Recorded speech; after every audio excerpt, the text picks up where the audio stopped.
she comes up with this plan to go online onto Instagram and find another woman that looked exactly like her. And she was nowhere to be found, and they could not get a hold of her. The whole family, in a panic and freaking out, began to look for her. And as they looked and looked, this is when they came up on Sharaban's Mercedes-Benz car, parked in a parking lot by itself, and they feared the worst.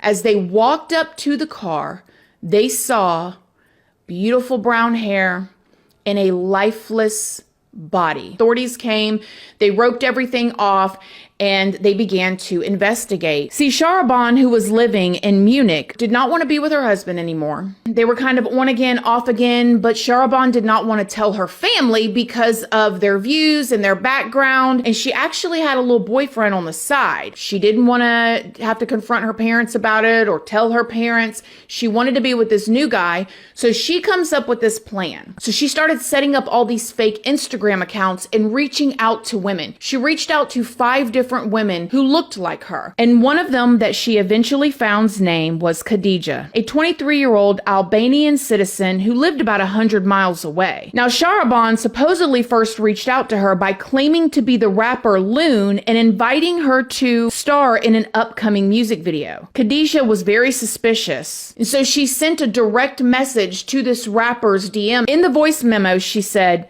"I hope you can see my message and answer me because I'm very, very unsure. It would be really cool if you could tell me if it's real or fake." Loon replied and said, "It's fake, sister. Don't answer." Unfortunately, Sharaban tried again and this time convinced Khadija to meet her in another area with an offer for free beauty products. So now Khadija thinks she's going to meet another woman. She's going to get all these free beauty products, and she's completely disarmed, thinking she's speaking to a woman that's going to give her free beauty products. However, when Sharaban pulled up to meet her, she wasn't alone. She was with her boyfriend, 24-year-old Shakir. They went and picked up Khadija and drove to a forest outside the city where she was stabbed. Now, when you see these 2 photos of these women put together, I mean, they look very similar. And then if you take some sort of item and mess up the face heavily, I mean, it could be misleading if you found this person in a car like this. However, when the investigators took the body, they did DNA testing, fingerprints, and they found, hold up, wait a minute.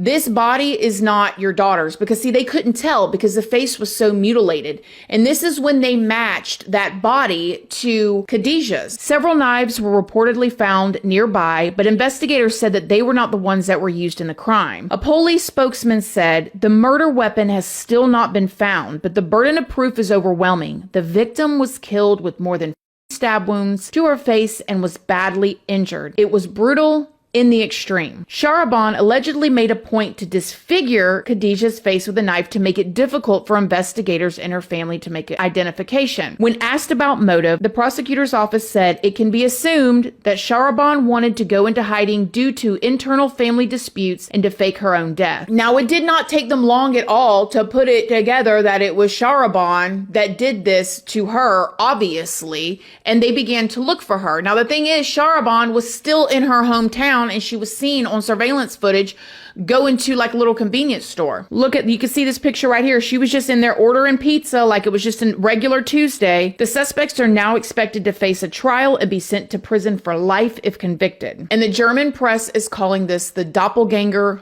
murder. I hear this story and I cannot for the life of me understand what this woman thought was going to happen.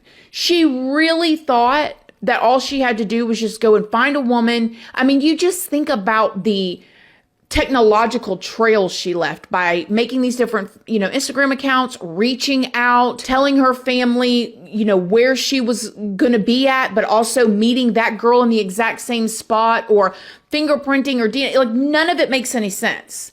None of it makes sense how she thought she was going to get away with this. Or even before the crime. Like this is another, we hear these stories all the time where you have like a married couple and they're going through troubled times and they're going to get a divorce, but either the husband don't want to pay any money or the wife wants to get all the money because she's having an affair.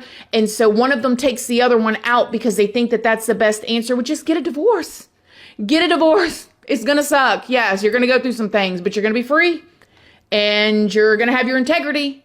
and you're going to be able to sleep at night, and you're not a crazy person. Like, I don't understand. And in this situation, like, okay, if she had these really strict parents, super religious strict parents, they're going to be mad at you. You're not going to be on the run from the police. You're not going to hurt somebody else's child, somebody's sister, somebody's, granddaughter. Like, I don't know. What in the world would make this young woman do this? It makes no sense to me.